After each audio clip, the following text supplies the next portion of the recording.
सगळ्यात आधी तर सॉरी की तुम्हाला हे पुन्हा पुन्हा या लिंकवर जॉईन करावं लागतंय. तर ह्याच्या मागे एक खूप महत्वाचा हेतू आहे माझा. मी हे युनिफाईड केवळ शिकले नाहीये, तर मी हे जगले माझ्या आयुष्यामध्ये. आणि मला माहिती की मनामध्ये काय काय प्रश्न येऊ शकतात ह्याच्यातनं. आणि जर हे प्रश्न आपण सुरुवातीच्या काळामध्ये नाही क्लिअर केले, तर हे आपण पुढे जाऊ शकत नाही. पहिलीमध्ये जर बाळ असेल, तर त्याला अ, ब, क, ड, ए, बी, सी, डी शिकणं महत्वाचं आहे, तर तो 10वी पर्यंत उडी घेऊ शकतो. या मताची मी आहे. त्यामुळे मला असं वाटतं, की जे काही आहेत ना मनातले प्रश्न ते खुलून इथं बोला. म्हणजे त्या विषयांवर, की आपलं मत काय असू शकतं. जेव्हा मी हा वाक्य ऐकलं होतं, तेव्हा मला जाणवत होतं, की अनेक आयुष्यातली लोकं, ज्यांनी कधी सपोर्ट केला नाही. ठीक आहे. नेहमी निंदा, कुठेही ऑफिसमधली असेल, कुठेही असतील म्हणजे. ते होतंच. काहीतरी ते आपल्याला शिकवत असतं ते सगळं माहितीये, पण त्यावेळेस ते सहन करणं अवघड असतं. जसं काल मी एक वाक्य तुम्हाला सांगितलं होतं, की त्या लोकांबरोबर आता बाउंडरी ठेवायला सुरुवात करा, सीमा. नाही ठेवली, तुम्ही प्रत्येकाला खुश करायला प्रयत्न केला, माणूस फार तर फार 8-10 दिवस तुमच्यावर रागवेल. त्या गोष्टींसाठी, की तुम्ही त्यांच्या मनाप्रमाणे म्हणजे खुश करायला जाणार. ते कर्तव्य असेल, काम असेल तर जरूर करा, प्रेमाने करा अगदी. पण प्रत्येकाला खुश करायला जाण्याच्या ह्याच्यामध्ये जर तुम्ही स्वतःला दाबत असाल, स्वतःला तुम्ही कुठेतरी जसं सोनालीताई म्हणल्या, की स्वतःला कमी लेखू नका. ते खूप महत्वाचं आहे. कारण मी काल जेव्हा हे सांगितलं ना, माझ्याच शाळेत, माझ्याच आपल्या ग्रुपमधली एक मास्टर आहेत, जिचा मला मेसेज आला, की "विपुला, मी हे ऐकलं नेमकं तिने त्या कालच जॉइन केलं होतं." आणि ती म्हणाली, की "मी खूप त्रासातून गेले, की ज्या लोकांना मी जवळ करायचे ना, ज्यांच्यासाठी करायचे ते सगळे लांब पळायचे. कुठल्या ना कुठल्या कारणाने आणि मी त्याचा दोष स्वतःवर घेऊन बसायचे, की माझंच काहीतरी चुकतंय, माझाच काहीतरी दोष आहे, मीच कुठेतरी आहे. मी एवढं सगळ्यांसाठी करते आणि मला अ, त्या गोष्टी का नाही?" तर ह्या सगळ्या भावना तिच्या काल बाहेर आल्या. आणि हे काय तिच्या बाबतीत नाही, आपल्या सगळ्यांच्या बाबतीत कुठं ना कधी-कधी घडलेलं आहे. मला माहिती आहे. त्यामुळं हे समजून घेणं महत्वाचं आहे, की त्या बाउंडरी सीमा आहेत, ठेवायच्या आपण. भलेही 4 लोकं आपल्याला नावं ठेवू देत, आपल्याला चांगलं नाही म्हणू दे, हरकत नाहीये. आपल्या इथं शुद्धी आहे ना, इथं परमेश्वर आहे ना, तो कधीच आपली साथ सोडणार नाही. ह्यालाच म्हणतात लाईट तुमचा होल्ड करून ठेवणं. भलेही तुम्हाला ती लोकांकडून नाही मिळत आहे, त्या क्षणाला. ते जरी प्रतिमेत बनलेत, पण ते विसरून गेलेत, जसे आपण विसरलो होतो. त्यामुळे त्यांनाही दोष देण्यात हे नाहीये. पण आपण आपलं लाईट धरून ठेवायचा. आपल्याला माहिती आहे लोकांपासून, तर आपण त्या सीमा ठेवायच्या. हे युनिफाईडमध्ये नाही सांगितलं, पण मी सांगते.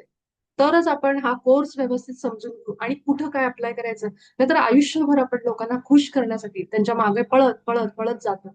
आणि ते कधीही आपल्याला मिळत नाही. आणि आपण आयुष्यभर केवळ त्याच भावनेमध्ये, की मला मिळालंच नाही, मला मिळालंच नाही. सो त्या जर भावनेतून तुम्हाला मुक्ती पाहिजे असेल विचारातून, तर युनिफाईड समजून घ्या. ठीक आहे? म्हणून कारण ही मुक्ती आपल्याला जिवंतपणे आपण सगळ्यातनं फ्री होऊन जातो. अशा विचारातून, अशा लोकातून, अशा परिस्थितीतून आपल्याला काहीच फरक पडत नाही. आपण सगळ्यात प्रेम बघायला, आपण सगळ्यात एक भावना बघायला लागतो. तर म्हणून हे समजून घेणं गरजेचं आहे, की जेव्हा आपण बाबाजींचं वाक्य ऐकतो, की सगळ्यांच्या अ, मध्ये परमात्म्याचा अंश आहे. सगळेच त्याच्या छबीमध्ये बनलेत. मी एकटीच नाही. त्यावेळी हे असं का म्हणलेत? त्याचं रूट आपल्याला शोधायचंय. की जेव्हा रस्त्यावर बसलेला तो भिकारी, ज्याला आपण ईश्वराचं रूप म्हणतो, त्याच्या प्रतिमेत बनलाय म्हणतो, मग त्याच्या आयुष्यात इतकी गरिबी का? अशी लोकं जी जेलमध्ये आज कुठल्या-कुठल्या केसेसवर मर्डर कर, कुणाच्या घरी दरोडा घाल, अशी केसेसवर ते आत आहेत. ते बाहेर आल्यानंतर आपण त्यांना म्हणतो, "तुम्ही ईश्वराच्या प्रतिमेत बनलाय." तर शेजारची माणसं आपल्याला वेड्यात काढतील. तर ही जी आहेत वाक्य ना, ही आपण कुणासमोर सांगूही शकत नाही. आपण उद्या जाऊन जेव्हा तुम्ही कुठल्या तुमच्या मैत्रिणीच्या ग्रुपमध्ये बसाल आणि तिथं जाऊन कुणाबद्दल तरी गॉसिप सुरू झालं. हिची सून अशी आहे, हिचा मुलगा असा आहे, हिची मुलगी अशी आहे. तिथं तुम्ही वेगळे असणार. आता तुमच्या डोक्यात बाबाजी काय-काय टाकतायत. तिथं तुम्ही जाऊन म्हणणार, "अहो नाही हो, ते पण ईश्वराच्या प्रतिमेत बनवलेत." तर तिथली जी लोकं आहेत ना, ते म्हणतील, "काहीतरी वेगळं झालं या बाईला. तुम्ही घरी जावा." आपल्याला ते म्हणूनच ना, ह्या काळामध्ये जे म्हणलं होतं ना, की तुमचा जर्नीच इथून वेगळा होईल. तुमचे विचारच वेगळे होतील. भलेही ते शेजारच्याला आपण सांगायची गरज नाहीये. कारण जेव्हा त्याची वेळ येईल, तो शिकेल ह्या गोष्टी.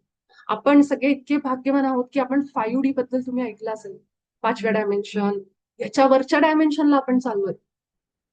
बरेच जण म्हणतात, की ईश्वर देव जे आपण म्हणतो, तो 12व्या डायमेन्शनला म्हणतात. काही जण म्हणतात 13व्या डायमेन्शनला असं म्हणतात, की ते कुठे असते देवाची ऊर्जा? ते गजानन महाराज, स्वामी समर्थ ह्यांचं पण एक एक डायमेन्शन असतं. त्या एनर्जीला ते असतात. आपण जेव्हा हे सगळं करायला लागू, तेव्हा 5वंच काय त्याच्या वरच्या डायमेन्शनला आपण जाऊ. जर डायमेन्शनच्या भाषेत बोलायचं झालं तर. ह्या याच्यामध्ये जरी त्याचा उल्लेख नाही, तरी सुद्धा मी या गोष्टी तुम्हाला सांगते. कारण आपली थिंकिंग तशीच व्हायला लागेल. आपण विचार आपली दृष्टीच तशी व्हायला लागेल. की आपल्याला सगळ्यांमध्ये ते प्रेम, करुणा आणि ते एकत्व जाणवायला लागेल. आणि मग ज्यावेळेस तुमच्या आयुष्यात हे सुरू होईल, पैसा सोडा, यश म्हणा, नाव म्हणा, तुम्हाला जे पाहिजे ते त्याच्या पलीकडे तुम्ही जाल. तुम्हाला आतून जे फिलिंग असतं ना, जे करोडो रुपये देऊन करोडपती लोकांना पण मिळत नाही, ते फिलिंग मध्ये तुम्ही यायला लागला. ती भावना महत्वाची. त्यामुळे हे समजून घ्या. तर हा, मला ते आता तुम्ही सांगा तुमचा काय विचार याच्यावर.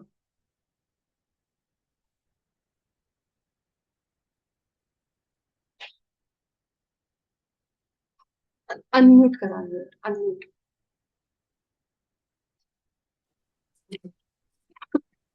प्रत्येक आत्मा जेव्हा या पृथ्वी तलावर येतो तेव्हा तो स्वतःचं प्लॅनिंग घेऊन येत असतो त्याच्या पूर्वकर्मानुसार, आणि त्याप्रमाणे त्याची जर्नी सुरू असते इथे. आणि त्याप्रमाणेच आपण जगत असतो सगळेजण. आणि हे आपल्याला फक्त या महात्म्यांच्या सान्निध्यात आल्यामुळे आपल्याला हे कळतं, नाहीतर आपल्याला ते कळलं नसतं. म्हणजे मला सुद्धा आता हे मी तुमच्या संपर्कात गेल्या मार्च मध्ये वगैरे आलेली आहे. त्यापासून मी तुमच्या बरोबर आहे. आणि पीएमसी यांच्या बरोबर किंवा म्हणजे पीएमसी हिंदी याचं मेडिटेशन वगैरे मी जॉईन करते. तर त्याप्रमाणे मला हे आता सगळं समजायला लागलं. म्हणजे मी इतके वर्ष जे तुम्ही आता मगाशी सांगितलेत ना त्रास, ते सगळे अनुभव मी स्वतः घेतलेले आहेत. सगळे सगळे अनुभव घेतलेले आहेत. माझ्या कामाच्या ठिकाणी पण मी घेतलेले आहेत. एका पोस्टवर असताना आपण कशा प्रकारे हँडल, हे सगळं घेतलेलं आहे मी. आणि आता हे युनिफाईड माझ्या जीवनात आलं. आणि माझा पूर्ण जो प्रवास आहे ना, तो सगळाच वेगळा सुरू झालेला आहे आता. म्हणजे मला घरात सुद्धा, म्हणजे जे जे मला आता पाहतायत, म्हणजे माझी लहान बहीण आहे. आम्ही तिघी बहिणी. आता ही अश्विनी आहे, ती माझी मोठी बहीण आहे. हो. आणि आम्ही जेव्हा तिघी जणी आता एकत्र आलो काही दिवसापूर्वी, माझं कॅटरॅक्टचं ऑपरेशन होतं त्याच्याकडे जाऊन मी राहिली होती. तर ती लहान बहीण म्हणाली की उर्मिला पूर्ण चेंज झाली, कारण मी अग्रेसिव्ह होती पूर्ण.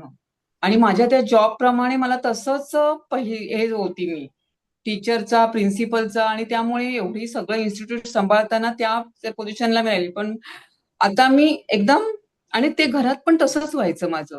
तो जॉब केला 8 तास आणि घरात पण तसंच व्हायचं. तर त्यामुळे खूप झालं. पण आता मला बहिणी म्हणतात की तू चेंज झालीस. म्हणजे जसं, म्हणजे मी म्हणते की हे कोण चुकीचं, म्हणजे तुम्ही आता म्हणालात की कोण सुनेच्या गोष्टी सांगत असेल किंवा कोणी काय सांगत असेल, तर मला ते नाही पटत. म्हणजे मी म्हणते नाही नाही, ते त्याचा घेऊन आलेला आहे प्लॅन, त्याप्रमाणे त्याचा चाललेला आहे प्रवास, त्यात आपण नाही पडायचं, असं मला वाटतं. असं माझं मत आहे. तुम्ही इतका थँक्यू. सुंदर हा. सुंदर बोललात ना. आणि तुम्ही बोलत असताना माझ्या डोळ्यात म्हणजे थोडं होतं, कारण आपण पण त्याच सगळेजण त्याच म्हणलं ना, एकाच बोटीत सगळे. बसलेलो आहोत. कुठे ना कुठेतरी ऑफिस मधल्या गोष्टी, हो हो हो हो हो सगळ्या. हो, आणि मी सगळ्या. म्हणत नाही की स्त्रिया, पुरुषांना पण खूप त्रास सहन करावा लागतो. आपण केवळ काय होतं ते बोलत नाहीत, ते सांगत नाहीत. पण पुरुषांच्या पण ऑफिसमध्ये पॉलिटिक्स आहे असं नाहीये. हो म्हणूनच इथं जेव्हा आपण ना ह्या गोष्टींचा विचार करून किमान आपल्याला बदलायला सुरुवात करतो, तो समोरचा जेव्हा हम्म. येईल त्याची वेळ तेव्हा येईल. पण जेव्हा आपण आपल्यापासून सुरुवात करतो, आपण त्यातनं फ्री होतो. भलेही आपल्यासोबत आता मैत्रिणी बसतील, त्यांचं त्यांचं हो बोलतील, कुणाबद्दल बोलतील, पण आपण हो. त्याच्यात असूनही आपण अलिप्त व्हायला लागतो. आणि तुम्ही कधी आज इतका सुंदर तुमचा प्रॅक्टिकल अनुभव हो. सांगितलाय, तो ऐकताना माझ्या अंगावर काटा येत होता, की किती एका आत्म्याला, एका जीवाला किती किती अनुभवातनं जावं लागतं. म्हणजे अनेक अनुभव. आणि जसं तुम्ही तुमच्या बहिणींचं वगैरे सांगितलं, की फरक होतो. हा होतो कारण तुम्ही ते मनावर घेतलं, की मला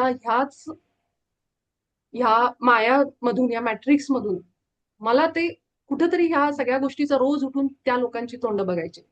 त्याच त्याच लोकांबरोबर आपल्याला आयुष्य घालवायचंय. तर मग काहीतरी किमान लोकांना बदलू शकत नाही. देवाला म्हणतो, की आज नाही. या माणसाच्या ऐवजी मला दुसरा माणूस दे. आता 4 दिवस फार कंटाळा आलाय माणसाचा. हे आपण करू शकत नाही. मग आपल्या हातात काय आहे बाबा? ह्या लोकांबरोबर जर आयुष्य घालवायचंय, तर मी माझे विचार तरी बदलून बघते. बघू बाबाजी सांगतायत तसं. हा तुम्ही जे बोलला आहात ना, हेच हा. आपल्या प्रॅक्टिकल लाईफ मध्ये हे समजणं गरजेचं आहे. केवळ पुस्तक वाचून बाबाजी म्हणतायत म्हणून नाही. आपण खरोखर आता जसं एक प्रश्न फक्त बघा विचार करून, युद्ध सुरू आहे. हो माझ्या मनात ते पण विचार आला, की युद्ध सुरू आहे. मग ती लोक पण ईश्वराच्या प्रतिमेत बनली, पण बुद्धी कशी काय होतीये? युद्ध करायची? काहीतरी आहे रिझन, का बरं असं करतायत? मग त्याच्या मागे पण काही कारणं असतील, की तुम्ही जसं त्यामागे म्हणलात, की कर्मचं प्लॅन वगैरे ते एकदम बरोबर बोललात, की त्या जीवांना तो युद्धाचा अनुभव घ्यायचा आहे. युद्धाचा अनुभव घ्याय. हां, पण ते त्यांच्यापुरतं मर्यादित नाहीये. युद्ध म्हणजे काय 2 देशांमधलं म्हणजे अनेकांना झळ पोहोचणार आहे त्याच्यामध्ये. हां, म्हणजे त्यांच्या सगळ्यांची कर्म त्याच्यात इन्व्हॉल्व आहेत. जिथं गॅस, एल-पी-जी सारख्या गोष्टी आपण सगळेजण त्यांच्याशी जोडलेलो आहोत म्हणजे कुठेतरी एनर्जेटिकली. तर हे पण आहे. हा थोडासा खोल विषय आहे. पण तुम्ही ना ते करोनाचं उदाहरण दिलं होतं, ते आता मला आठवलं. करोना सगळ्या जगावर संकट आलं होतं. पण हां, त्यात काहीच जण सफर झाली. त्यात आपण पण होतो. करेक्ट, करेक्ट, म्हणजे एकाच कुटुंबात सुद्धा एखादी व्यक्ती गेली, म्हणजे त्याच कुटुंबात ती त्याच्याबरोबर राहिली होती, परंतु ती राहिली सेफ मध्ये. हे करेक्ट. तुम्ही उदाहरण ते आता मला आठवलं, की काय चाललं होतं ते. असं आहे. कारण ह्याच्यामध्ये अजून एक रोल आहे, एका हं. भावनेचा. ती भावना म्हणजे भीती. हां. तुम्ही बघा, बाबाजी आता जे पुढे तुम्हाला धडे देतील ना, म्हणून ही सुरुवात महत्वाची, की पहिलं समजणं, की कुठेही ही जी भीती आहे ना, ह्या भीतीमुळे लोक नसलेलं संकट ओढून घेतात. हं. कोरोनामुळं ज्यावेळेस ज्या लोकांनी न्यूज ज्या बघितल्या, ज्याच्यापर्यंत जी न्यूज आली, ते ऐकल्यावर अरे हं. पूर्ण हवेतनं पसरायला लागल्या. लोकांनी इतकं त्याचं हवेतून पसरायला लागल्या म्हणल्यावर जे करायचे रोजची कामं ती पण अनेकांनी बंद केली आणि केवळ हॉस्पिटलमध्ये ऍडमिट झाल्यावर काही लोक भीतीने गेली, की आपल्याला हो. कोरोना झालाय. असं माझ्या घरातलं उदाहरण आम्ही बघितलं, की जे खूप घाबरले, खूप ब्लड प्रेशरचा वगैरे. तर हे असं झालं. म्हणजे एक महत्वाचं आहे, की भीती तुमच्या आयुष्यात तुम्ही सोडून घेता. तुमच्या मनाला स्ट्रॉंग करण्यासाठीच आपल्याला हे कोर्स करायचे, की जे आतमध्ये, की मी प्रेम आणि प्रकाशच आहे. हे आपल्याला समजायला लागलं, की मी किती दैवी आहे, माझ्या आतमध्ये काय शक्ती आहेत, की ह्या अशा गोष्टी आपल्याला त्याची भीतीच राहत नाही. आपल्याला ते आतून ज्ञान यायला लागतं. तुम्ही बोललेलं अगदी परफेक्ट उदाहरण मला तुम्ही दिलं, की जॉबच्या ठिकाणी असेल, ह्या गोष्टी महत्वाच्या आहेत. कारण आज अनेक स्त्रिया, पुरुष दिवसभर बाहेर असतात. त्यासाठी तुमचे अनेक आभार आहेत. Thank you. आणि अशाच पुढच्या थँक्यू. सेक्शनमध्ये पण तुम्ही ह्या पद्धतीने असे अनुभव सांगत जा. आपलीच लोकं आहेत, त्यामुळे घाबरायचं कारण नाही. फक्त फार वैयक्तिक कुणी म्हणजे अनुभव सांगताना कुणाची नावं घेऊ नका. म्हणजे या घरातल्या ह्या व्यक्ती असं. कारण आपण हे YouTubeवर अपलोड करतो म्हणून बाकी काही नाही. तर मेघना, तुला काय सांगायचं एकदा सांग. हो, बोलू का? हो, हो, बोल. व्हिडिओ ऑन कर ना मेघना. अच्छा. हा. हा, केला. ओके. तर कसं ना, तू कैदी वगैरे म्हणालीस ना, तर बघ त्याच्यामध्ये ना, म्हणजे अगदी कैद्याच्या लेवलचं नाही, पण आपण नॉर्मल लाईफमध्ये एकमेकांना हर्ट करतो ना, मला कोणी काही बोललं, समज मी कोणाला काही बोलली, तर मला असं वाटतं ना, त्या मोमेंटला माझी सतत विवेकबुद्धी जागृत असते. असतेच. आपल्याला समजत असतं आपण काय करतोय. आपण समोरच्याला वाईट-वाईट बोलतोय. हे ना आता घरात खूप घडलं ना, त्याच्यामुळे मी सांगू शकते तुला, की आणि मग काय होतं माहिती आहे, पण आपला द्वेष, आपला राग इतका हावी होतो ना त्या विवेकावर, की आपण आपलं स्वतःचंच ऐकत नाही. त्याच्यामुळे जर जर तो विवेक जागा आहे ना, तर ती देवाची कृपा असते, बरोबर? कारण का तो अंश आहे आपल्या हृदयामध्ये. पण आपण ह्या संसारामध्ये येऊन ते सगळं विसरून जातोय आणि हे जे षड्रिपू आहेत ते आपल्यावर आता हावी होत आहेत. त्याच्यामुळे आपण आपलं मूळ स्वरूप विसरून मग दुसऱ्यांवर दोषारोप करतोय, काय काय आरोप लावतोय आणि मग चिडतोय. कधी कधी पर्सनल लेवलला जाऊन, जसं त्या दिवशी आमच्या घरात घडलं, की लिटरली पर्सनल लेवलला येऊन पप्पांच्या अंगावर कोणीतरी धावून आलं होतं, मी तुला म्हटलं तसं. असं होतं. आता कैद्यांच्या लेवलवर तर हे मोठ्या प्रमाणात होतं, की त्यांच्यावर खूप असे प्रसंग आले असतील त्यांच्या लाईफमध्ये, की खूप वाईट काहीतरी घरातली परिस्थिती असेल वगैरे, तर त्यांचा विवेक पूर्णपणे गेलेला असतो असं मला वाटतं. म्हणजे बघ तू कितपत मी हे सांगते असं माझे विचार आहेत. त्याच्यामुळे मग आणि मग तो द्वेष, राग नको त्या ह्याच्याने कृतीमधून बाहेर येतो. जसं की मर्डर करणं वगैरे, किंवा अगदी पैशाची कमतरता असेल आणि कदाचित आळशीपणा असेल, मग चोरी, दरोडे असे प्रकार घडत जातात. मग ते स्वतःवर त्यांचा कंट्रोलच नसेल कदाचित. असं होतंय. राईट? म्हणजे विवेक आहे ना आतमध्ये. आपण पण स्वतःला कधी दुसऱ्यांना कधी बोलताना समजतंय, की मी हर्ट करतेय, पण आपण बोलत जातो. स्वतःच्या आई-वडिलांना बोलतो, म्हणजे घरातल्या जवळच्या माणसांना पण बोलतो, बाहेरच्या लोकांना पण बोलतो. विवेक जागृत असतो म्हणजे मला असं वाटतं देव आहे, परमेश्वर आतमध्ये बसतोय, सांगतोय नको करू, नको करू, पण तरी आपण न ऐकता करतोय. मला वाटतं हा तो कदाचित संदेशाचा मिनिंग असेल की ईश्वराच्या छबीमध्ये बनलोय, पण तो रागच एवढा भयंकर की आपण मान्यच करत नाही आहोत की आपण आहोत, त्याची प्रतिमा आहे आपल्या आतमध्ये, असं मला वाटतंय. खूप छान, खूप सुंदर सांगितलं मेघना. पहिला तर विश्वास ठेवा, आपल्या तोंडातून जे येतंय ते त्याच्या ईश्वराच्या आणि आपल्या अनुभवात येते, राईट? मीच बरोबर आहे असं नाहीये इथं. तू म्हणजे मला असं म्हणू पण नको विपुला तू सांग म्हणून, गरज नाहीये. मी माझ्या हा, डोळ्यांनी माझं ओके. आयुष्य जगलीये, माझ्या अनुभवातनं मी सांगते. तुम्ही पण हो. आयुष्य तुमचं जगून इथे आलायत ना, काहीतरी तुम्ही कमवून आलाय आयुष्यामध्ये, अनुभव घेऊन आलाय, अनेक संस्कारांमधून विचारांमधून तुम्ही आलाय. त्यामुळे पहिली तर गोष्ट, मी बरोबर आहे का असं अजिबात विचार करू नको. तू बरोबरच आहेस, प्रत्येक जण बरोबर आहे ज्याच्या त्याच्या ठिकाणी. तर दुसरं सांगायचं म्हणजे, तू जे म्हणालीस ना की कैद्यांचं अगदी परफेक्ट. आपल्या बॉलिवूड किंवा हॉलिवूड किंवा मराठी पिक्चर बघा, पिक्चर मध्ये ना पूर्वीचे अमिताभ बच्चनचे पिक्चर बघा, लावारिस किंवा असे पिक्चर ज्याच्यामध्ये ना त्याची स्टोरी सांगितली, लहानपणी त्याच्यासोबत काय काय घडलं आणि मग तो पुढे का गुंड झाला किंवा काय झालं, हे सगळं आपल्या सिरीज पिक्चर मध्ये दाखवलं जातं. आपण न्यूजपेपरमध्ये वाचतो सुद्धा की चांगल्या उच्चभ्रू सोसायट्यांमध्ये हे काम झालं, की हे कृत्य गुन्हा घडला, इतक्या चांगल्या सुशिक्षित घराण्यामधल्या मुलींबरोबर असं झालं किंवा त्या घराण्यामध्ये काहीतरी एक कुठला तरी गुन्हा घडला. मी अगदी प्रॅक्टिकल वास्तवावर बोलतीये सगळ्या गोष्टी, कारण जरी बाबाजींनी ते सांगितलं असलं तरी ते वास्तव आणि त्या सगळ्या रिअल आपल्याला ते रिलेट झालं पाहिजे. तर आपण जेव्हा असं वाचतो ना, अरे इतक्या सुशिक्षित लोक अशी कुठे करतात, त्यामुळे हे सुशिक्षित अडाणी किंवा ह्याच्याशी रिलेटेड नाहीये. हे त्या त्या परिस्थितीनुसार माणूस वागायला जातो. आणि हे जे कैदी असतील, ज्यांनी कुणी काय गुन्हे केले असतील समजा, त्याच्या मागे पण त्याची काहीतरी एक परिस्थिती किंवा एक त्याचा भाव असतो, त्याची स्ट्रॉंगर त्याच्यावर कमांड असते, ज्याला बाबाजींनी पुढे नाव दिलंय अनइन्व्हायटेड इन्फ्लुएन्सेस. म्हणजेच काय, न बोलावलेले प्रभाव असं त्याच्यामध्ये नाव आहे. आपल्या तुमच्या भाषेमध्ये जर बोलायचं झालं तर असे विचार की जे आपल्या खरं तर आपल्यामध्ये आई वडील कुणी म्हणत नाहीत, तू मोठा झाल्यावर एक गुन्हेगार हो, चांगला जाऊन 4 दरोडे टाकूनच कमव, कुणीच म्हणत नाही. पण हे कुठून येतं? परिस्थिती, आपल्या घरामधले प्रॉब्लेम्स, कुणाला लहान मुलाला सतत तुझ्यात हेच नाहीये, तेच नाहीये, तेच नाहीये, चिडचिड चिडचिड, त्याला मारलं, आपण म्हणतो पोडगं झालंय, पोडगं मारून मारून. तर ते मुलाला काहीच वाटत नाही, मारण्याचं आणि रागवण्याचं काहीच वाटत नाही. ते म्हणते किती मारायचं तितकं मारा, हाणा मारा, मला जाऊन जे करायचं ते मी करणार. अशा पद्धतीने मग आपण म्हणतो मुलं वाया गेली. पण ह्या प्रत्येकाच्या मुळाशी काहीतरी आहे. म्हणून आज आपण बघतो ना, समाजातली लोक कैद्यांसाठी प्रोग्राम घेतात, जेलमध्ये जाऊन त्यांना काहीतरी ध्यान शिकवतात, त्यांना अनेक गोष्टी चांगल्या शिकवायचा प्रयत्न करतात, तिथं प्रवचन होतात, सत्संग होतात. कारण त्यांना माहितीये, हा जरी गुन्हा करून आला असेल ना, त्याच्या आतमध्ये एक विवेक आहे, जसं तू म्हणालीस, तो प्रकाश आहे. तर त्या लोकांच्या बाबतीत जर असे इतक्या लेवलला प्रयत्न होत असतील, आपण तर संसारात राहणारी लोक आहोत, ज्यांना अनेक गोष्टींना डील करायचंय, मुलाबाळांना असेल, शिक्षण असेल, नोकरी असेल, तेव्हा आपण पण, जरी तो भाव आपला जागृत राहिला, की जिथं आपल्याला खूप राग आला, कुणाशी तरी अंगावर उठून मारायला जावं असं वाटलं किंवा अनेक भांडणं झाली किंवा काही झालं, तरी सुद्धा हळूहळू जेव्हा आपण हे समजून घ्यायला लागतो आणि आत उतरवायला लागतो ह्या गोष्टी, आपण त्या व्हायब्रेशन मध्ये येतो, तेव्हा ते आपल्याला आपोआप कमी झालेलं जाणवतं. जसं उर्मिला त्यांचं झालं, त्यांच्या आयुष्यामध्ये तो बदल घडतोय. कशामुळं? त्यांचं जे विसरलेलं स्वरूप आहे ते त्यांना दिसायला लागलंय, की बाबा जसं मी रागीट आहे, मी अजून काय कुणाला काही त्रास दिला, हे सगळे जसे गुण आहेत ना, तसं प्रेम पण माझ्यामध्ये आहे, भरलंय माझ्यामध्ये प्रेम.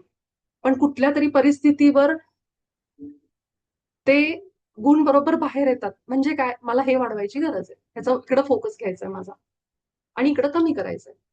आणि जसा की आपल्या ध्यानामध्ये, म्हणून आपले पितामह सांगायचे पत्रीजी, मला एक आनंद झाला की ते पीएमसीशी जोडले गेलेले पिरॅमिड संस्थेशी. पत्रीजी म्हणायचे, जरी आपली बायको असेल, नवरा असेल, मुलगा असेल, घरातली कुठलीही व्यक्ती असेल, त्याच्या कर्मांमध्ये जास्त इंटरफेअर करू नका, त्याचा त्याचा जर्नी आहे. इथं पण आपण अलिप्तता म्हणजे डिटॅच होणं त्यांच्यापासून थोडं, एक समजून घेणं, जिथं सांगायचं तिथं सांगायचं. पण प्रत्येकाचा एक प्रवास आहे. समजा बिझनेसमध्ये कुठे फेल झालं, कुठे काही आपल्याला लॉस झाला, कुठे काही, तर ती एक शिकवण आहे की इथून पुढं कसा आपण मार्ग करायचा. एक म्हणतो ना, उडी घेण्यासाठी 2 पावलं मागे येतो आपण, त्याप्रमाणे जोरदार उडी पुढे आपण घेऊ शकतो. जर आपल्याला लॉस झाला ना, त्याच्यातनं खूप धडे मिळतात. कशी लोक आहेत, किती बाउंड्रीज ठेवायच्या, कुणावर किती विश्वास ठेवायचा, हे आपण सगळं त्याच्यातनं शिकतो. तर ह्या पद्धतीने, जरी तो कैदी असेल, जरी तो रस्त्यावरचा कोणी असा व्यक्ती असेल की जो आपल्याला येता जाता ज्यांनी त्रास पण दिला किंवा काही पण झालं समजा, तर ती चेकिंग असते आपली की आपला भाव काय आहे त्या वेळी. हे पण आपल्याला कळतं की मला अजून पण थोडं हे होतंय का. कारण मी जेव्हा हे करत होते तेव्हा सुरुवातीला अनेक लोक अशी समोर यायची, पण मग लगेच तो पण ईश्वराच्या प्रतिमेत बनलाय जशी मी बनली, हा भाव यायचा, हा विचार यायचा. याचा अर्थ असं नाही की त्यांनी मारले की आपण इकडचा गाल पुढे करू, तू पण आता अजून इकडे पण मार, असं नाहीये. जिथं डिफेन्स गरजेचा आहे, सुरक्षा गरजेची, तिथं जरूर करायची. पण ज्या ठिकाणी आपल्याला असं वाटतंय की ह्याला माफ करू शकतो, तिथं झटकन करून मोकळं व्हायचं आणि विचार करायचे की हाही त्याच्यात बनलेला आहे. तिथं काय होतं मग, आपण अडकून राहत नाही. घरी जाईपर्यंत त्याचाच विचार, असं कसं केलं, असं कसं केलं. पण मी जर सोडून दिलं, चला मी माफ केलं कारण तो पण ईश्वरी गुणांमध्ये आहे, ईश्वरी गुणांचा विसर पडला, ईश्वराच्या प्रतिमेत आहे. जशी मी प्रेम आहे, प्रकाश आहे, तसं तोही आहे. असं आपण रिपीट रिपीट रिपीट रिपीट करायला लागतो ना, तेव्हा आपण मुक्त होतो. तो माणूस कसा काय असेल ना, आपण फ्री होतो. आपल्याला वाटतं वा, चला बरं झालं आपण ईश्वराच्या प्रतिमेत आहे, तो पण आहे, संपला विषय. घरी आलं की आपलं डोकं शांत, आपल्या आपल्या कामात. किती सुंदर भावना आहे ही. त्यामुळे असं नाहीये की युनिफाईडच्या दरम्यान माझ्या आयुष्यात खूप टेस्ट झाल्या, खूप टेस्ट झाल्या. पण मी जिथं तिथं पुढं पुढं तर ऑरा क्लिनिंग सांगितलं आपल्याला लोकांचं, कसं आपण सगळ्यांचं ऑरा क्लीन करू शकतो, हे सगळं आपल्याला सांगितलं गेलंय. फक्त बाबाजी ज्ञानच देत नाहीये, त्याच्यावरची उपाय पण देतात आपल्याला, सोल्युशन पण देतात. तुम्ही काय करू शकता, कशा पद्धतीने करू शकता. त्यामुळं जेव्हा आपण हे पहिलं वाक्य ऐकू तेव्हा आपल्याला बऱ्याच गोष्टी पटणार नाहीत. आपल्या घरातलीच लोकांपासून सुरुवात आहे. हे कुठले आले ईश्वराच्या प्रतिमेत, हे कुठून आले, हे असले मला त्रास देत आहेत आणि हे काय ईश्वराचे आहे, तर राक्षसी गुणांनी भरलेले आहेत. असा विचार येणार आपल्या मनामध्ये. त्यांनी तर आम्हाला मी पैशानी आता इतका हाच त्रास क्वेश्चन दिलाय. विचारणार होती. हा नीलम, बोल बोल. एक मिनिट. मी आता हाच प्रश्न विचारणार होते की अं, आपण एक विचार करून चालतो की हा बाबा हा माणूस असा आहे किंवा हा असं आहे. पण एक्झॅक्टली आता मेघनाताईंनी सांगितलं की बाबा राग इतका अनकंट्रोल होतो की ते समोरच्या व्यक्तीचं एक रूप वेगळं दिसायला लागतं आपल्याला. आणि हा प्रश्न पडतो की अरे ही तेच माणसं आहेत का? त्यावेळेस काय नक्की रिॲक्ट करायचं? आणि ती सपोज आपल्या घरातली असतील किंवा जे आपण त्यांच्याशी नातं तोडू शकत नसेल, त्यांच्याशी कसं डील करायचं? म्हणूनच बाबाजींनी युनिफाईड आणलाय, कारण बाबाजींनी बघितलं की 1-1.5 वर्ष ध्यान करून पण पण घेतलं. असं होऊ शकत नाही ना की हा हा चल हा ईश्वरचा मतलब ठीक आहे म्हणून प्रत्येक गोष्टच नाही सोडता येत ना आपल्याला. हा म्हणूनच ना की ते कसं करायचं? मग त्याच्यासाठीच हा युनिफाईड कोर्स सुरू झालाय. तुला ह्याच्यातूनच सगळे आन्सर्स मिळत जातील. आणि मी तुला सांगते ना, नाही, मला आजच्या आजच्या म्हणजे खरं सांगते त्यांनी सांगितलं ते सेम आज आहे ना, मला असं झालं की अरे हे सगळं आज माझ्या बाबतीत सुद्धा असं झाल्यासारखं वाटतंय. आणि तेच आपण आज ऐकून म्हणजे कुठून तरी असं एक मिळतंय की बाबा हा ह्याच्यावरती हे एक सोल्युशन आहे असं. त्यातून खरंच असं झालं की मला 2 मिनिटं अरे हे आपलं म्हणजे आपण किती वेगळं बदलत जातो. म्हणजे पूर्ण आधीचं आयुष्य वेगळं असतं, हे ना आत्ताचं आयुष्य. मग त्या ह्याच्यातून आपण स्वतःवरतीच किती मन दाबून असं जगायचं, असं तू काही बोललीस. ते मला असं एकदम हे व्हायला लागलं होतं. म्हणजे हाच प्रश्न विचारायचा होता नेमका की बाबा आपण घरातल्यांसोबत कशी डील करायची की जे आपण नातं सोडू शकत नाही. करेक्ट आहे, करेक्ट आहे. आणि यासाठीच हा प्रॅक्टिकल कोर्स आहे आणि याची उत्तर या कोर्समध्ये मिळत जाणार आहेत. ही सुरुवात आहे जी आपण आज करतोय. आधी तुमच्या हृदयात तर टाका, आतमध्ये हे तर टाका की मी ईश्वराच्या प्रतिमेत बनली. आपण कायम जेव्हा आपण अशा लोकांशी डील करतो, या दुःखामध्ये येतो, तेव्हा पहिलं आपलं काय असतं, हे देवा, हे कसलं आयुष्य तुम्हाला दिलंय, ही कसली लोक माझ्या नशिबाला दिलीत, हे काय दिलंय मला तू, ह्याच्यापेक्षा मेले असते बरं झालं असतं, कसलं फुटकं नशीब आहे. येतात सगळी वाक्य आपल्या तोंडात की मलाच का ही शिक्षा. तेव्हा आपण विसरतो की अरे तुझ्याच हातात तुझी शक्ती आहे. कारण आपल्याला कुणीच सांगितलेलं नाहीये. आपल्याला कायम सांगितले हात जोडा, प्रार्थना करा, त्याच्यावर सोडा. देव आहेच आहे, ही ईश्वरी शक्ती आहेच आहे, पण आपल्याला डिपेंडंट करून ठेवलंय. सगळं बाहेर आहे. तू त्याला नवस बोल, 4 नारळ चढव, मग तुझं सॉल्व्ह होणार. संपलं. शनिवार कर, गुरुवार कर, हे कर, ते कर. ह्याच्यातच आपण अडकून बसलो. आणि ते करायचंच, त्याच्याबद्दल काही वाईट नाहीये. पण हे समजून घ्यायचं की जोपर्यंत मी माझ्या विचारांवर नाही काम करत आहे, तोपर्यंत हे शनिवार, गुरुवार, 4 नारळ, 21 नारळाचे हे काही उपयोग होणार नाही. नाहीतर मग आज जी लोक हे सगळं उपास तापास किंवा हे सगळं जे करतायत ते परफेक्ट असलं असतं त्यांचं आयुष्य. पण ते करूनही आपण जर कुठेतरी प्रॉब्लेम मध्ये आहोत, काहीतरी पाणी चुकतंय, कुठेतरी काहीतरी डाळ शिजत नाहीये नीट, कुठेतरी काहीतरी प्रॉब्लेम आहे, हे आपल्याला तिथंच समजलं पाहिजे. आणि तू जे म्हणतेस ना, की तुझं मूळ स्वरूपच तू हरवून चालली त्या लोकांमध्ये राहून, हेच सगळ्यांबाबतीत घडतंय, की मी जशी होते ना लग्नाआधी तशी नाहीये आता. का?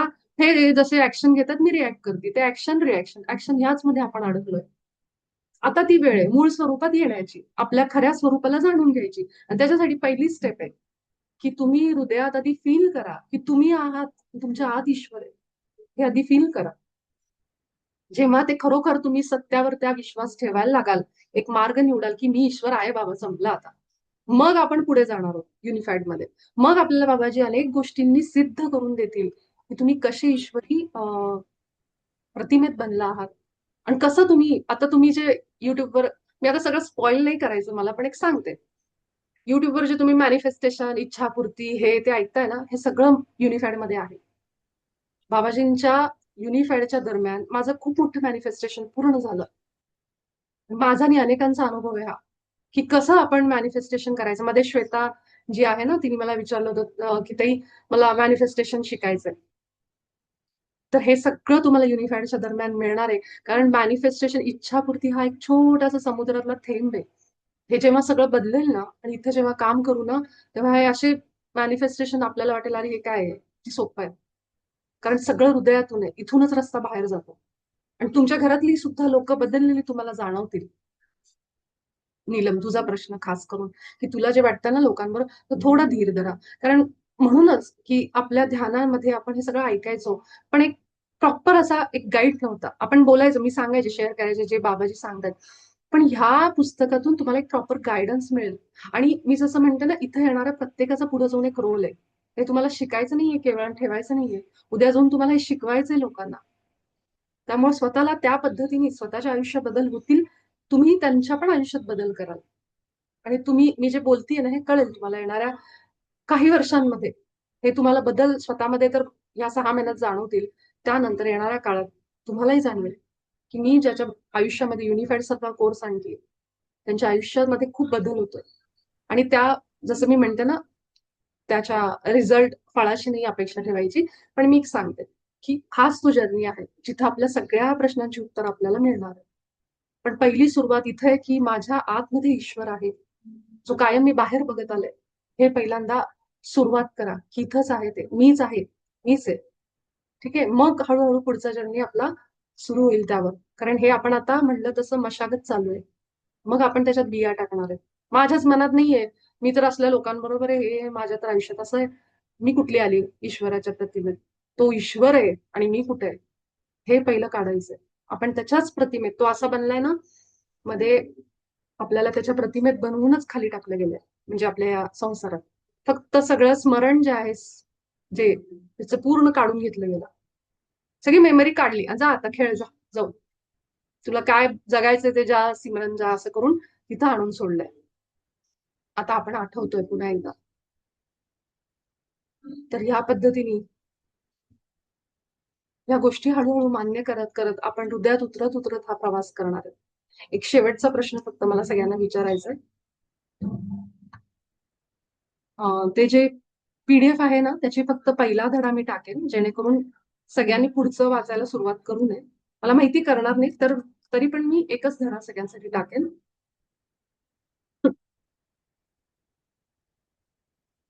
एक मिनिट.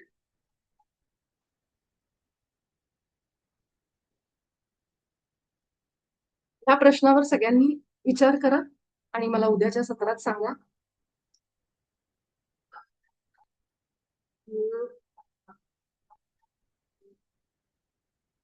ईश्वराने जे काही निर्माण केलंय त्याचा अगदी लहानसा भाग तुम्ही वापरत आहात.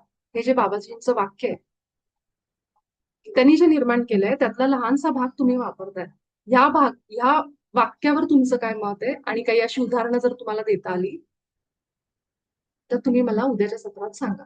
अजून ह्यावर एक उदाहरण छोटस देते की आपल्या आयुष्यामध्ये आपण अनेक लोक बघतो ज्यांनी पूर्व आयुष्यामध्ये खूप वाईट आचरण केलंय, कुणाचे तरी वाईट वागले, त्रास दिलाय झालाय. उत्तरार्धामध्ये ती लोक पूर्णपणे बदलून एखाद्या आध्यात्मिक उपासनेला, संत मार्गाला, वैराग्याला अशी गेलेली आपल्याला आढळतात. कितीतरी सेलिब्रिटी आहेत आपल्यातलेच, की ज्यांनी ते आयुष्य सोडलं आणि त्या मार्गाला गेली. कशामुळं?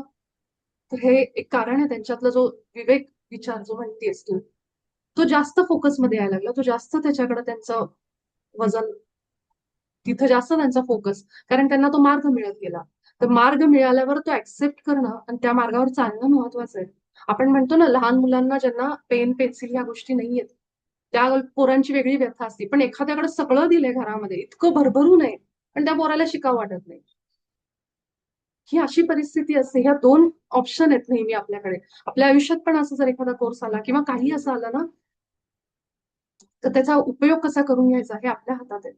नाहीतर त्या बाळासारखं होतं की ज्याच्या आयुष्यात सगळं दिलंय, पेन पेन्सिल सगळं, त्याला मस्त गणवेश हे ते सगळं आहे, पण ते बाळ काही शिकायला तयारच नाही. म्हणजे सगळं पुरवलं जातंय त्या भगवंताकडून, पण आपण त्याचा वापर नाही करून घेत. तर ही गोष्ट लक्षात ठेवा. आणि झोपायच्या आधी बाबाजींनी जे सांगितलंय, झोपायच्या आधी म्हणायचं, हे खूप महत्वाचं आहे. झोपायच्या आधी आणि सकाळी उठल्यानंतर जसे आपण आभार मानतो, तेव्हा ही 2 वाक्य म्हणल्याशिवाय आपली रात्र नाही सुरू झाली पाहिजे आणि सकाळ नाही झाली पाहिजे, की मी ईश्वराच्या प्रतिमेत बनलो आहे. कारण तेव्हा सबकॉन्शियस खूप ऍक्टिव्ह असतं आपलं. आपण अजून या संसारात अडकत नाही.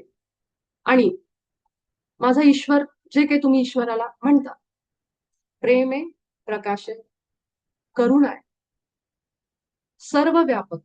हा एक प्रश्न आहे तुमच्यासाठी, की सर्व व्यापक म्हणजे नेमकं काय? ह्याचा अभ्यास करा आणि मला उद्या सांगा, की ईश्वर जर सर्व व्यापक आहे तर मी कशी काय सर्व व्यापक? हा एक प्रश्न तुमच्यासाठी लिहून ठेवा, की सर्व व्यापक ईश्वर आहे तर मी कशी काय सर्व व्यापक? त्याचा अर्थ समजून घ्या, नेमकं काय आहे त्याचा अर्थ. आणि मला उद्या तुमच्या सगळ्यांकडून हा एक प्रश्नाचं उत्तर ऐकायचंय, की कसं काय सर्व व्यापक. आणि अनंत बुद्धिमत्ता, जे काही तुम्हाला गुण वाटतात ना ईश्वराचे, ते सगळे आपल्यामध्ये आहेत. हे वाक्य बोलायचं आणि मगच झोपायचं आणि सकाळी उठल्यावर पण हे वाक्य म्हणूनच उठायचं. ह्या वाक्याचं दिवसभरामध्ये, जसं बाबाजींनी सांगितलं, जेव्हा जेव्हा वाईट विचार येतो, मला कुठेतरी जायचंय अप्लाय करायला, इंटरव्ह्यू द्यायला, अरे पण नाही होणार. का नाही होणार? मी ईश्वराच्या प्रतिमेत बनली, त्यामुळे माझं सगळं काम होणार. का नाही होणार? समजतंय? लगेच हा विचार बाहेर पडला पाहिजे. त्या विचाराला त्यांनी किलच केलं पाहिजे, की जो विचार आला आपला, अरे नाही होणार तुझं, तू करू नको, याच्यात काय होते? का नाही होणार? मी तर ईश्वराच्या प्रतिमेत बनली, त्याचे सगळे दैवी गुण माझ्यात आहेत.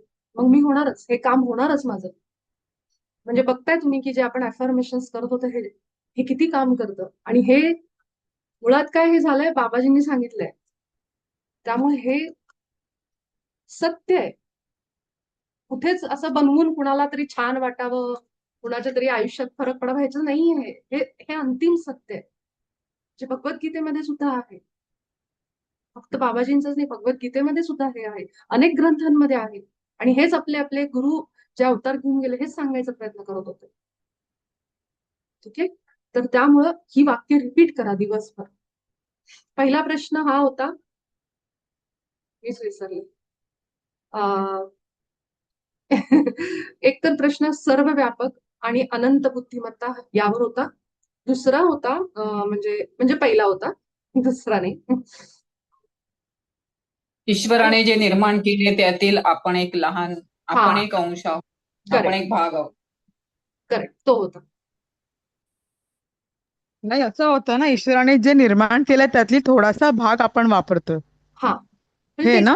आपण आपण त्याचा अच्छा. छोटा भाग वापरतोय. तर हा. त्याच्यामध्ये त्यांनी दिलं ओके. ना, तुम्ही चव, कान आणि दृष्टी, हे सेन्सेस वापरताय. तर त्याच्यामध्ये जे वाक्य आहे, की तुम्ही त्याचा अगदी छोटा भाग वापरत आहात. हिमनगाचा जो वरचा टीप दिसतो, तेवढंच आपल्याला दिसतोय, की मी म्हणजे केवळ हे शरीर आहे आणि केवळ 9 ते 5 नोकरी करणारी स्त्री आहे. आणि त्याच्यामध्ये मला जे जे ऐकायला मिळतं ते म्हणजे मी आहे. ठीक आहे. पण ह्याच्या पलीकडे जाऊन काय आहे, असं बाबाजी इथं सांगतात, की तुम्ही तेवढाच भाग वापरताय आणि तेवढंच बघताय त्या बॉक्समधनं. तर हे तुम्हाला काय वाटतं? त्याच्यावर काय तुमचं उदाहरण आहे, किंवा काय तुम्हाला जगामधली कुठली उदाहरणं काढा, की कशा पद्धतीने कुठल्या व्यक्ती, कारण माणसं सगळी तर त्याच्याच ह्याच्यात बनली, अशा व्यक्तींची उदाहरणं पण काढू शकता, की जे ह्याला डिनाय करतात, ह्याला अमान्य करतात आणि आपल्याला दाखवतात की आपण त्याच्यापेक्षा पण जास्त आहोत. तर याबद्दल जरूर उद्या सांगा. आणि बाबाजींची वाक्य रिपीट करा मनामध्ये, की मी प्रेम आहे. जेव्हा तुम्हाला असं वाटेल ना, चिडचिड होते, राग येतोय, उगाचच निराश होतोय, म्हणा मी उत्साह आहे, मी आनंद आहे, मी विश्वास आहे. आणि जितकी तुमचे व्हायब्रेशन्स वाढतील, चमत्कार घडत जाईल हळूहळू. हृदयात यायचं. दिवसभर तुम्हाला जर वाटलं टॅप टॅप करायचं, इथं यायचं. मनामध्ये नाही राहायचं, फार डोक्यात नाही राहायचं. डोक्यात राहिलं की तिथलं सतत चालू आहे. हृदयात यायचं. दिवसभर मी चेक करते की मी या माझ्या हृदयात आहे का नाही. असं वाटलं ना की त्या विचारांनी त्रास होतोय, लगेचच टॅप टॅप टॅप हृदयावर 2-3 श्वास घ्यायचे मोठे आणि हृदयात केंद्रित व्हायचं. हाच आपला पहिला आठवडा आहे. हृदयात या. ठीक आहे. आपण सगळेजण भेटू उद्याच्या सत्रामध्ये. आणि मला माहितीये खूप बोलायचं आपल्या सगळ्यांना. आपण घेऊ याच्यावर एक सत्र जेव्हा असं सगळ्यांचं वाटेल की आम्हाला हे सांगायचंय. पण ही प्रॅक्टिस केल्यानंतर बरेचसे प्रश्न कमी होतील. ठीक आहे. तर बाबाजींच्या विचारांसोबत राहा. PDF मी आज शेअर करते नक्की. भेटू आपण सगळे उद्याच्या सत्रामध्ये. खूप आभार सगळ्यांचे. Thank you so much. गुढीपाडव्याच्या पुन्हा एकदा शुभेच्छा.